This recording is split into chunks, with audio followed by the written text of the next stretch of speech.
The Katanga region in the southeastern Democratic Republic of Congo is a land of vast mineral wealth. Beneath its red earth lies one of the world's largest concentrations of copper and, critically, cobalt. As of mid-2026, this single region was responsible for over 70% of the world's cobalt supply, a metal few people have ever heard of, but one that is absolutely essential for the lithium-ion batteries powering your smartphone, your laptop, and increasingly, your electric car. Cobalt, a silvery blue metal, is a critical ingredient for the cathodes of most high-performance electric vehicle batteries. Without it, these batteries struggle with stability, energy density, and longevity. The Democratic Republic of Congo's near monopoly on this resource means that its government's policy decisions ripple across global supply chains, directly impacting the price of an EV half a world away. After an 8-month full export suspension that began in early 2025, the DRC moved to a formal quota system, capping exports at 96,600 tons for the 2026 to 2027 period, according to official government announcements.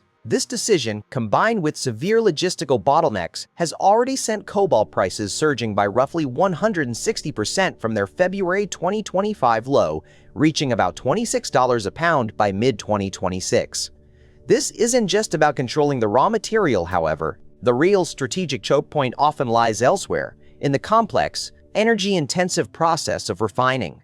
The irony is that while the DRC controls the Earth's richest cobalt deposits, another power ultimately holds the keys to the kingdom. The DRC's geographic hand is, in this specific instance, a truly extraordinary one. Katanga's geology dictates that cobalt often occurs as a byproduct of mining copper and sometimes nickel. This makes its extraction economically viable even when cobalt prices fluctuate, as the primary revenue comes from the more abundant copper. Geographically, this concentration of over 2/3 of the world's known cobalt reserves gives the DRC an unparalleled leverage over a metal that is fundamentally important to the global energy transition.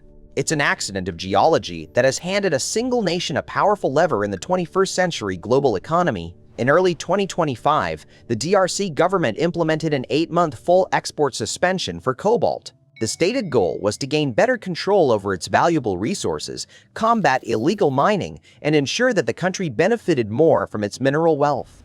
Following this suspension, the government introduced a formal quota system for the 2026 to 2027 period. This new policy capped cobalt exports at 96,600 tons. This was a clear strategic play to manage supply and, by extension, influence global prices, much like OPEC nations do with oil. The intention was to force a re-evaluation of cobalt's true market value and ensure a larger share of the profits remained within the DRC. The immediate effect on the market was dramatic. Cobalt prices had slumped to a low of approximately $10 a pound in February 2025, reflecting oversupply concerns at the time.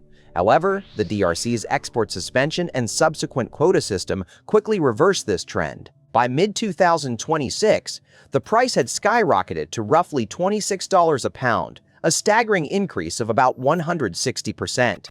To put that into perspective, a typical electric vehicle battery pack, such as those found in a Tesla Model 3 long range, can contain between 10 to 15 kilograms of cobalt. A price jump of $16 per pound means that the cobalt component alone in that single battery could have increased its cost by hundreds of dollars, which then gets passed directly to the consumer at the dealership. However, the DRC's control over its cobalt exports isn't absolute.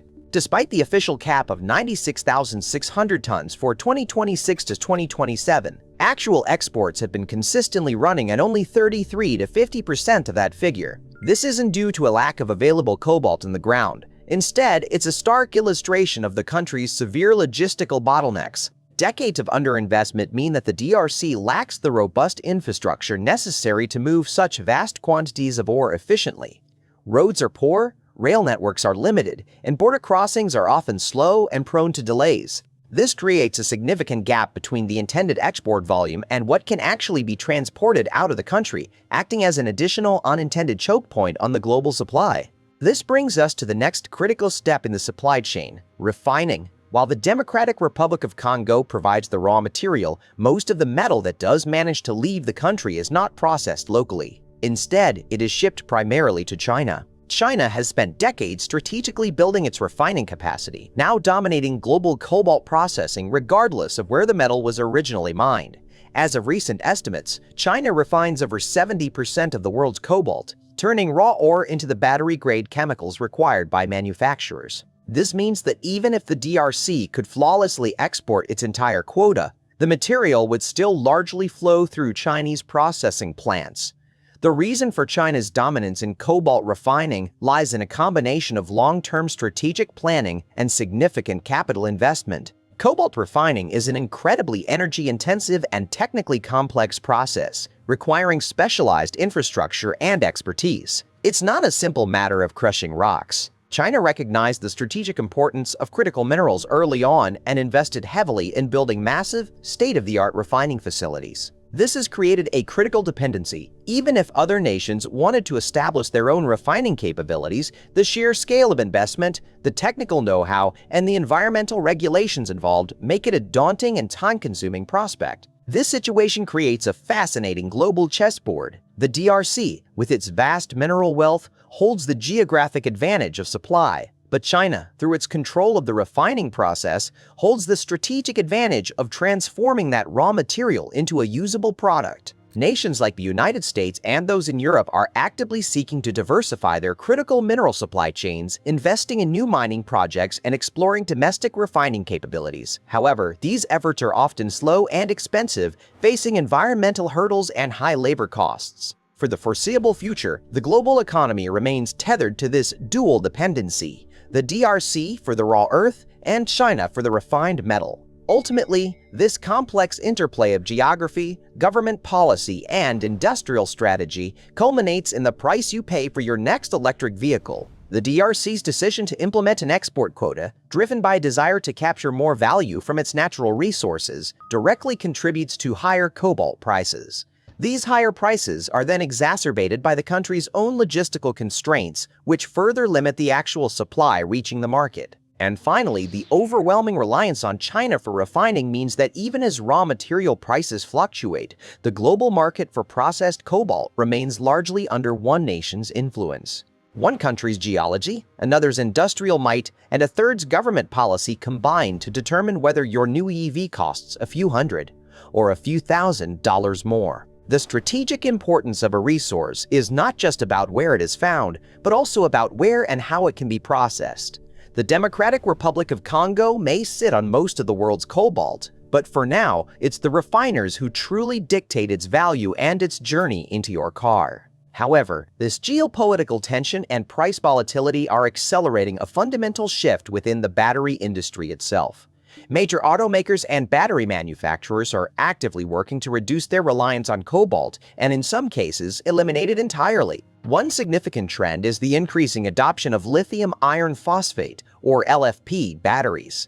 These chemistries contain no cobalt or nickel, replacing them with more abundant and less costly iron. Tesla, for instance, announced in late 2021 that it would shift to LFP batteries for all its standard-range vehicles globally, including models sold in the United States. This decision impacts vehicles like the entry-level Model 3 and Model Y, representing a substantial volume of EV production. Ford has followed suit, investing billions into new LFP battery plants in the U.S., with a planned $3.5 billion facility in Marshall, Michigan, slated to begin production by 2026. This move is projected to help Ford reduce its material costs by 10 to 15% for relevant models while securing a domestic supply chain for a crucial component. While LFP offers cost benefits and freedom from cobalt, it typically has a lower energy density, meaning less range for the same battery size compared to cobalt-rich alternatives. For vehicles requiring longer range, such as premium SUVs or long-haul trucks, the industry is pushing towards high-nickel chemistries, specifically nickel-manganese cobalt or NMC with reduced cobalt content. For example, battery developers like LG Energy Solution and SK On, key suppliers to GM and Ford respectively, are developing NMC cathodes that use as little as 5% cobalt, down from as much as 20% in earlier generations. General Motors, through its Ultium platform, is investing heavily in these high-nickel, low-cobalt formulations, aiming to reduce cobalt usage by 70% by 2028 across its entire EV lineup, including popular models like the Cadillac Lyriq and GMC Hummer EV. This strategy allows them to maintain high energy density while significantly cutting down on a geopolitically sensitive and expensive mineral. The drive to innovate beyond cobalt isn't solely economic, it's also deeply rooted in ethical considerations. The pervasive issue of artisanal mining in the DRC, often involving child labor and unsafe working conditions, has placed immense pressure on global brands.